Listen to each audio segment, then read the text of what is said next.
Bonjour à toutes, bonjour à tous. Il est largement 11h30. On va laisser encore quelques secondes pour que les derniers participants puissent se connecter. Je m'appelle Vincent Guibert, donc je suis associé fondateur de la CDE Conseil.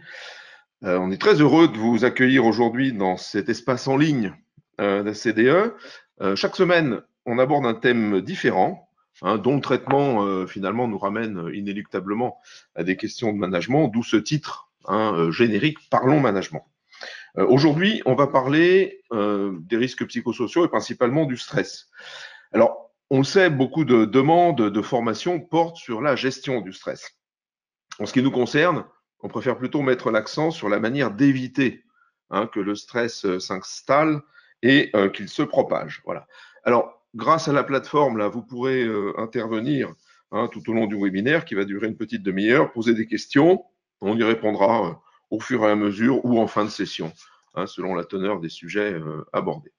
Deux mots sur notre cabinet, ACDE Conseil. Donc aujourd'hui, c'est une quinzaine de consultants, une soixantaine de clients, à peu près 200 projets menés en 15 ans. Alors, si vous voulez des exemples d'interventions, de références, de missions, vous les trouverez sur notre site web, acdeconseil.com. On est là pour contribuer finalement aux transformations de l'entreprise. Notre mission, c'est de faire réussir les projets et d'en pérenniser les acquis. Grâce à quoi? Trois choses. Des méthodes de management efficaces, des solutions numériques performantes et des pratiques de management dites équitables, on y reviendra, qui traitent à parité la performance et le facteur humain. On intervient en assistance projet, en conduite du changement, en conseil et beaucoup en formation. C'est ainsi qu'on a formé au management de projet, formé ou accompagné à peu près 2000 managers en 15 ans et depuis 2 ans, on est référencé Datadoc, ce qui signifie qu'on satisfait aux draconiens 21 critères de qualité de la formation professionnelle. Alors aujourd'hui, on parle risques psychosociaux. Les termes sont multiples. Stress, burn-out, harcèlement, discrimination, agression, insulte, addiction, dépression, épuisement, suicide, etc. Tout ça, ça représente pour des milliers de gens beaucoup de difficultés, beaucoup de souffrances. Ça coûte de l'ordre de 60 milliards d'euros à l'État, 3 points de PIB. Voilà. Tout cela à cause du travail, en raison de situations délétères, d'organisations parfois ineptes ou d'individus malsains. Alors, comment y voir clair dans tout ça? Qu'est-ce qui se cache derrière ces mots? Comment cela se traduit dans l'entreprise? Et au-delà de ça, que peut faire, que doit faire le management pour prévenir ces fléaux et pour y remédier quand ils sont installés? Alors aujourd'hui, on aborde cette question douloureuse du stress et des risques psychosociaux. C'est un sujet éminemment complexe. Il serait très présomptueux de vouloir en faire le tour en quelques minutes. Donc ce matin, on va se focaliser sur quelques notions. En premier, on va revoir quelques définitions parce qu'il y a beaucoup de confusion finalement parfois dans ces différents termes. Ensuite, on abordera quelques mécanismes physiologiques du stress. Et puis, on en reviendra sur quelques considérations, non pas sur la façon de gérer le stress, comme on disait, mais sur la manière d'éviter qu'il s'installe et, ce faisant, de prévenir quelques autres risques psychosociaux. Alors déjà, comment se définit le stress? Au terme de l'ANI, donc Accord national interprofessionnel de 2008, le stress, vous voyez, c'est défini comme une différence de perception, un déséquilibre entre, d'un côté, la perception qu'une personne a des contraintes que lui impose son environnement, et de l'autre, la perception qu'elle a de ses propres ressources pour y faire face. Donc, vous voyez, un déséquilibre, et cette perception de déséquilibre, elle peut trouver son origine dans différentes situations, qui elles-mêmes se caractérisent selon différents paramètres. De façon très prosaïque, on pourrait dire, l'individu a des objectifs à atteindre, il estime, à tort ou à raison, qu'il n'a pas les moyens de les atteindre, qu'il s'agisse d'outils, de compétences, de ressources financières. Voilà, on a tous éprouvé un jour ce sentiment d'avoir un grand nombre de tâches à réaliser dans la même semaine et le sentiment de ne pas avoir le temps d'y arriver. Voilà, ça c'est la première manifestation du stress. On parle aussi parfois d'écart entre le travail tel qu'il est prescrit par un mode opératoire, par des instructions venant d'un supérieur, et le travail tel qu'il est réalisé en fonction de la réalité, en fonction des moyens disponibles. Par exemple, l'exemple classique, c'est un mécanicien à qui le patron va demander de bâcler un peu le travail, histoire que le client revienne plus vite.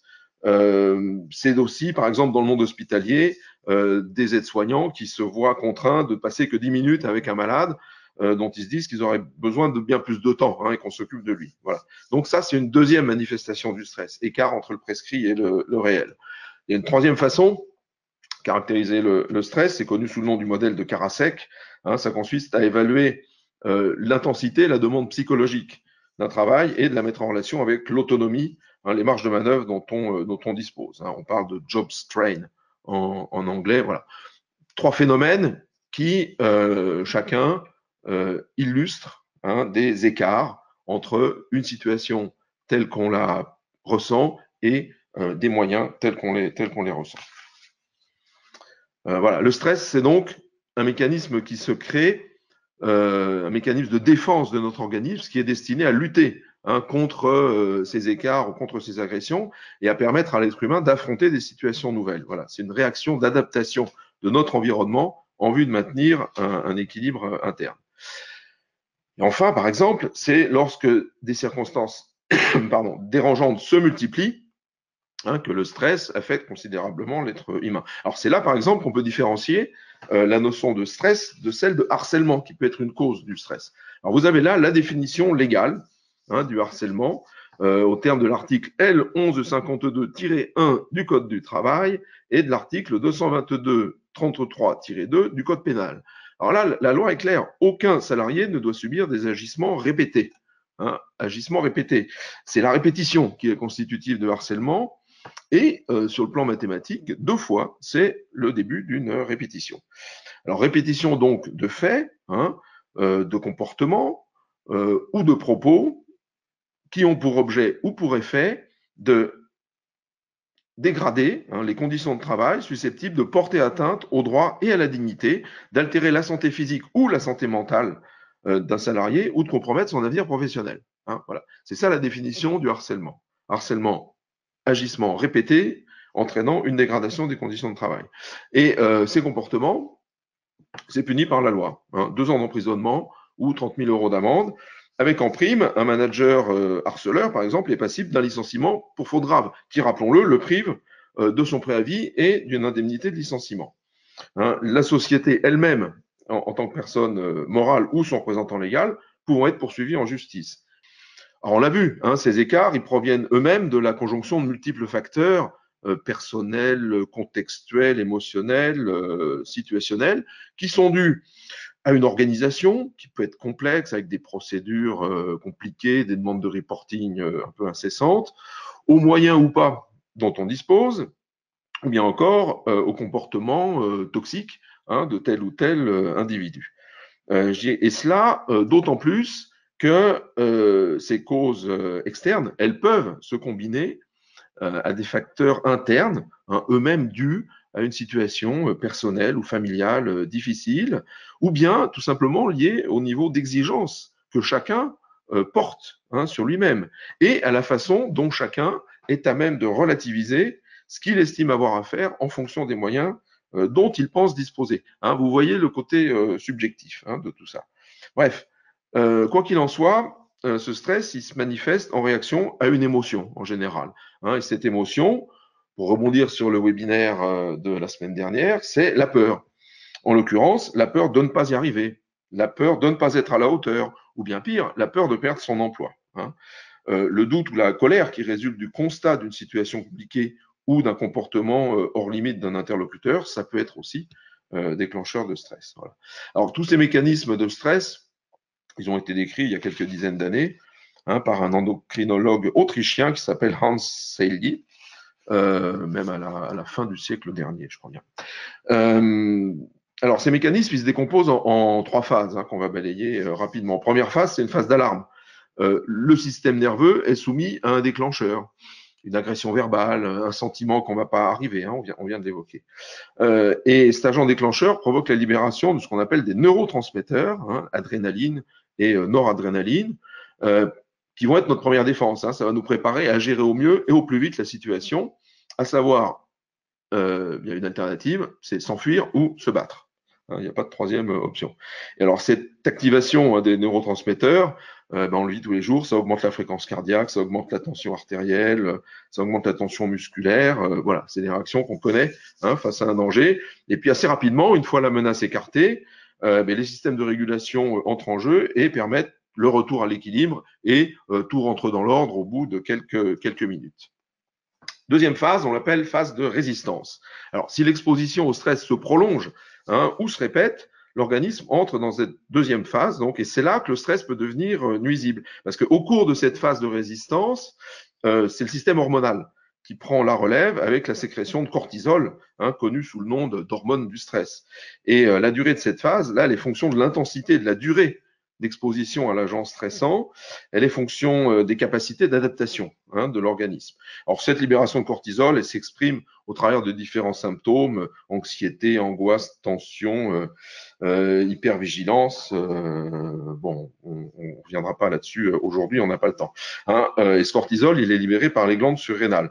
Et en cas de stress prolongé, la sécrétion abusive de cortisol finit par causer différents troubles métaboliques et organiques, dont l'hypertension, l'ostéoporose, enfin là, vous voyez des maladies physiques.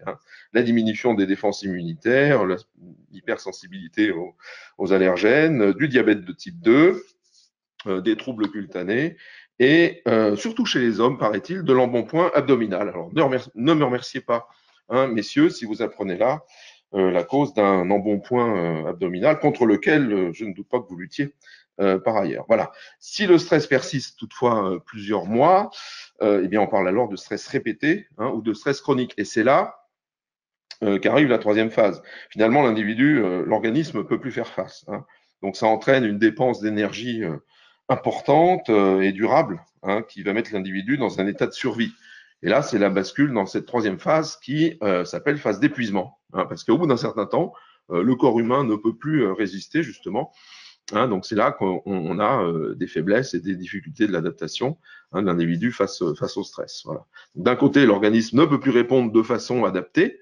La production des hormones diminue ainsi que la résistance physique, et de l'autre apparaissent des pathologies beaucoup plus graves, des maladies cardiovasculaires, l'arrêt cardiaque subi, qu'on appelle karoshi, qui tue brutalement des milliers de Japonais tous les ans, des ulcères, etc., des addictions, des dépressions qui peuvent aller jusqu'à un épuisement total, c'est ce qu'on appelle le burn-out, voire qui peuvent pousser à l'acte suicidaire. Voilà, donc on voit bien, même si on l'a vu rapidement, que harceler, stresser, burn-out, c'est pas la même chose. Le harcèlement, c'est une des causes du stress, et la répétition du stress, elle peut entraîner le burn-out. Pour aller plus loin, il y a des tas de ressources en ligne, par exemple sur préventionsanté.eu. Alors, maintenant qu'on a vu ce qu'était le stress et comment il se formait, comment le prévenir? Bon, en tant que manager, la meilleure façon d'agir face au stress, c'est de faire en sorte qu'il ne s'installe pas dans votre organisation. Vous en conviendrez, je suis sûr. Alors pour ça, on va mettre l'accent sur quelques bonnes pratiques de management, dont vous aurez tout le loisir de vérifier si elles sont en place ou non dans votre organisation. Alors ces pratiques, elles s'appuient sur 4 rôles clés du manager qu'on a résumé dans ce modèle-là qui s'appelle MOCA. M pour mener, ça veut dire donner du sens, mais c'est aussi décider, savoir faire preuve d'autorité, d'exemplarité, et surtout, en matière de prévention du stress, c'est bien expliquer vers quoi on va afin de réduire les doutes, afin de réduire cet écart entre le perçu et le réel. O pour organiser, en focalisant les individus sur les tâches prioritaires, en déléguant correctement, en assurant la cohérence, en exprimant des exigences claires, atteignables, en se rendant disponible, en s'assurant que les collaborateurs, avant qu'on leur confie une tâche, ont les compétences nécessaires pour s'acquitter de cette tâche. Donc tout ça, ça va sécuriser l'individu dans la façon de faire son travail, ça va lui éviter de stresser. C'est pour communiquer, donc manager, animateur, en transmettant les informations, les valeurs de l'entreprise, bien sûr, mais aussi en faisant preuve d'écoute, de bienveillance, en faisant vivre une dynamique collective, de groupe, en privilégiant toujours une chose qui est la courtoisie. On y reviendra lors d'un prochain webinaire, en privilégiant également la confiance et la bienveillance. Voilà. Et en tout état de cause, et je vous le concède, même si parfois c'est difficile dans le feu de l'action, il s'agira de bannir toute humiliation publique, toute mise à l'écart des circuits usuels de fonctionnement ou toute autre pratique de management dite pathogène. Alors, ces pratiques de management dites pathogènes, elles ont été parfaitement décrites par la psychologue Marie Peset, et vous pourrez en prendre connaissance pour mieux les identifier et mieux les combattre sur son site, qui porte le nom terrible de souffranceettravail.com, mais malheureusement, c'est une réalité.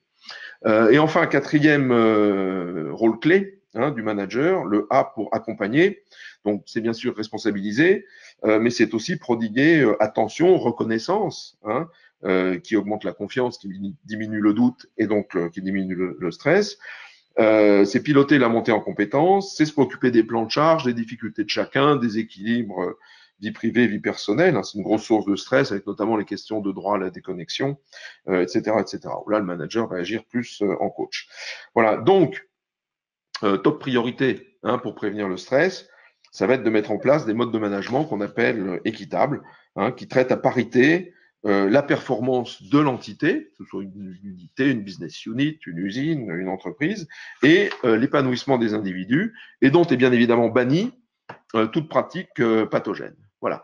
Alors, cela dit, on est bien conscient que ces pratiques de courtoisie, de bienveillance, de management équitable, elles ne sont pas encore en vigueur dans toutes les entreprises. Qu'il existe encore des organisations pathogènes, parfois involontairement, et des managers nocifs, parfois volontairement, parfois aussi involontairement, s'ils sont tout simplement maladroits et qu'ils n'ont pas été formés. Voilà. Donc, ça crée du stress à gérer au niveau individuel. On y reviendra lors d'un webinaire au printemps prochain. Mais attention, si ce stress est dû à des agents extérieurs, le fait de travailler sur son propre stress, ça n'en traitera pas la cause. Voilà, alors, quoi qu'il en soit, et au risque de vous choquer, ma foi, il n'y a pas de bon stress. Créer des tensions dans une équipe, y installer un climat anxiogène, en pensant que ça va mobiliser les troupes et que ça va créer de la motivation, comment dire, pour rester courtois, c'est un immense aveu de faiblesse et d'incompétence. C'est la négation même du management. On est bien d'accord que de tout cela, il ressort que le management, c'est un levier essentiel dans la prévention du stress, certainement le levier interne majeur. Bon, la conjoncture économique, le contexte sociopolitique ambiant, pouvant également en être la cause, mais ça, c'est une autre histoire. Sur le plan purement légal, la prévention du stress, ça s'inscrit dans une démarche complète qui commence par un recensement, une prise de conscience des facteurs de stress ou des situations potentiellement constitutives de stress ou de harcèlement. Tout cela est consigné dans un document qui s'appelle Document unique d'évaluation des risques, alias DUER. C'est l'outil qui permet à la direction générale et aux partenaires sociaux de s'accorder d'une part sur la nature des risques en cours, et alors pas seulement les risques psychosociaux, tout ce qui est trait à la santé et la sécurité au travail, et donc sur les différentes mesures à prendre et à mettre en œuvre. Alors, pour en revenir aux questions de management, ces pratiques préventives, on va les retrouver dans plusieurs points de la charte du management équitable. Alors ça, c'est une charte qu'on a publiée il y a une dizaine d'années maintenant, afin d'aider les managers à y voir clair finalement, afin d'aider les entreprises à progresser aussi dans leurs pratiques de management et dans celles qu'il convient de privilégier. Alors, c'est des questions sur lesquelles on a travaillé chez la plupart de nos clients, que ce soit dans le secteur industriel, bancaire, dans la distribution, dans les services, dans le secteur public, dans le numérique. Notre métier a cela de merveilleux, si je puis dire, que les problèmes de management sont à peu près les mêmes dans tous les secteurs économiques. Finalement, à quoi on sert? C'est un peu à ça que ces deux conseils servent, c'est faire en sorte que les gens aillent mieux dans leur travail, et du coup, voilà, produisent des performances enviables, entre autres parce que le management est à la hauteur. Soit dit en passant, on ne vient pas au travail pour y souffrir, pour y laisser sa santé, ou pire, on vient bien au travail pour progresser en tant qu'individu. Et plusieurs de nos parcours de formation traitent de ces pratiques préventives. Bon, vous avez là un peu l'ossature de notre cursus de formation manager d'équipe, manager de proximité, qui existe en présentiel ou en ligne, on y reviendra. Il se compose de 8 parcours Bon, par exemple, dans le premier parcours, on va parler confiance et doute. Dans le deuxième parcours, on va on va répondre à la question finalement, comment entraîner les gens avec nous, comment les faire bouger, hein, comment sécuriser les choses. Dans le troisième parcours, on va parler comment combler le manque de repères. Voilà, dans le cinquième, là, on va être un peu au cœur hein, des questions de prévention du stress avec les pratiques de valorisation, de reconnaissance ou autres. De nouveau, dans le septième, le respect des engagements, contrairement à ce qu'on peut croire, une manifestation correctement posée de l'autorité, c'est déstressant plutôt que stressant.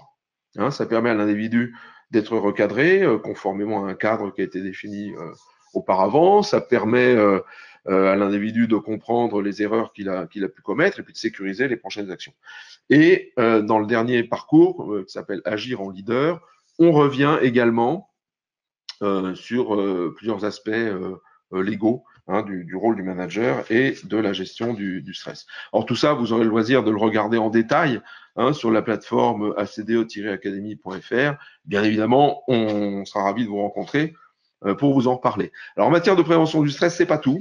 Hein, on a aussi une formation spécifique dédiée à prévention du stress qui permet en fait, alors ça c'est typiquement une formation en petit groupe, 8, 10, 12 personnes, hein, qui permet de comprendre plus en détail hein, les mécanismes de formation du stress. Là, je les ai abordés très rapidement, avec même une psychosociologue qui est également actrice, hein, qui a une conférence théâtre. Ça permet de repérer les comportements générateurs de stress chez soi hein, et chez les autres. Et puis après, il y a un volet légal, hein, comprendre le cadre légal, conventionnel, la jurisprudence, ses implications au quotidien, bien caractériser les situations de harcèlement moral. Une DRH un jour m'avait dit il y a suffisamment un arsenal légal suffisamment riche pour que les managers en soient conscients et, je cite ses propres termes, il est temps de leur mettre la pétoche, hein, de telle sorte à ce qu'ils comprennent bien que parfois leur comportement enfreint tout simplement hein, le cadre légal. Et puis ensuite, on enchaîne sur une espèce d'autodiagnostic et une première approche hein, des pratiques de management à mettre en place tout de suite ou plus tard pour prévenir ce stress. Donc ça se passe sur 3 jours, espacé de quelques semaines, hein, ça permet de cogiter un petit peu d'une session à l'autre et puis c'est moins contraignant hein, de devoir par exemple prendre un jour par mois plutôt que 3 jours d'un coup. Et donc il y a 3 intervenants, une psychosociologue, un avocat et un consultant. Alors cette formation, je dirais comme toute démarche hein, d'intervention en entreprise, on sait que ça se travaille à l'échelon systémique, hein, selon des protocoles, des rythmes hein, qui vont être propres à la culture et au contexte de l'entreprise. Donc ensuite, on déroule selon un schéma classique hein, d'intervention à géométrie variable, que ce soit en matière de diagnostic, d'ingénierie. Alors ingénierie, ça peut être des référentiels de management, ça peut être des ordres du jour de réunion, hein, on travaille beaucoup également sur ces sujets, ça peut être des méthodes de management de projet, d'arbitrage ou autres, complétées ou pas par des solutions informatiques. Ensuite, des formations qui sont toujours très orientées action, hein, qu'elles soient en ligne ou en présentiel, et enfin des accompagnements très opérationnels, qui peuvent être individuels ou collectifs, ou bien du coaching. Donc des formations, on le disait, hein, qui peuvent être en ligne ou en présentiel. Bon, on a beaucoup réfléchi là-dessus ces dernières années. Une des caractéristiques des formations management, c'est quand même les échanges hein, entre les participants et le formateur, ou bien entre les participants entre eux. Bon, c'est pas en bloquant les gens derrière un PC qu'on va arriver à faciliter les échanges. Donc, on a réfléchi à une formule mixte qui combine, je dirais, le meilleur du web et des formations en ligne, qui permet à chacun de suivre des modules en fonction de ses disponibilités, tranquillement, à son rythme, etc. Et puis qui ménage quand même des temps d'échange par la plateforme ou bien sous forme d'ateliers physiques, hein, réels, qui permettent de se retrouver. Et d'ailleurs, les évaluations qui ressortent de nos formations montrent que c'est ce côté échange, présence humaine qui est le plus apprécié. Donc, il ne faut surtout pas hein, retirer tout ça des formations. Donc voilà, avec notre académie en ligne, on a essayé de combiner le meilleur des deux mondes. Et ce qui fait qu'en fait, vous-même, vous avez le choix. Hein. Soit vous voulez suivre une formation complètement présentielle, soit vous voulez la suivre en mode mixte, hein, e-learning accompagné. Et ensuite, effectivement, vous allez disposer des modules en e-learning à titre d'aide-mémoire pour y revenir. Voilà. Le temps passe, il va être temps de conclure. Pour conclure, ce qu'on vous conseille, hein, pour prévenir le stress, c'est deux choses. C'est éventuellement de vous procurer ce petit bouquin là qui est disponible en PDF sur le site de l'INRS, mais qui, si vous êtes en entreprise, vous sera envoyé gratuitement pour peu que vous fassiez la demande qui va bien via le formulaire. Vous dites voilà, on est tant de salariés chez nous, j'ai besoin de tant de petits bouquins. Alors sur le site de l'INRS, il y a plein de choses, il y a des affiches, il y a des posters, il y a des autocollants, et il y a ce livret qui expose 9 conseils, hein, vous les avez ici, pour agir sur la prévention des risques psychosociaux. Vous y constaterez hein, que les pratiques de management qu'on recommande, eh bien, elles répondent finalement totalement à la plupart des exigences exposées dans ce livret. Voilà, en résumé, ACDE, bon, 15 années d'expérience, donc un certain recul hein, vis-à-vis de ces sujets, 2000 managers accompagnés et une certaine expertise hein, en intervention auprès des managers, en formation action concrète, pratique, qui va impliquer le management hein, à tous les niveaux, afin de permettre une mise en œuvre progressive et un ancrage dans le temps hein, de ces nouvelles façons de manager, entre autres pour qu'il y ait moins de stress. Hein. Et si je résume, ça va consister à expliquer vers quoi on va pour réduire les doutes, sécuriser chacun dans la façon de faire son travail, s'assurer que les collaborateurs disposent des moyens, hein, compétences, outils nécessaires avant de leur confier une tâche, se préoccuper des plans de charge, des difficultés de chacun, et bien évidemment parler aux gens correctement, hein, privilégier la courtoisie, la confiance, la bienveillance, bref, faire vivre un management à la hauteur, nous on l'appelle management équitable. Voilà. Alors on reviendra hein, sur ces sujets lors de nos prochains webinaires. Vous en avez le programme ici. C'est chaque jeudi, sauf le mardi 12, où on va parler RSE, mardi 12 février. Ça dure une demi-heure, c'est gratuit. Le seul regret qu'on peut avoir, c'est qu'on ne puisse pas prolonger, hein, il est midi là, par autour d'un verre apéritif. Enfin bon, qui sait. Peut-être qu'un jour, avec la technologie, ça deviendra une possibilité, une réalité non virtuelle. Voilà, hein, deux mots en guise de conclusion. Si dans votre entité, vous souhaitez plus de performance avec moins de stress, eh bien, nous, on a une solution. Hein, c'est la mise en place de pratiques de management équitable, en commençant par un diagnostic et une formation. Voilà, on vous remercie pour votre participation ce matin. Est-ce qu'il y a des questions ?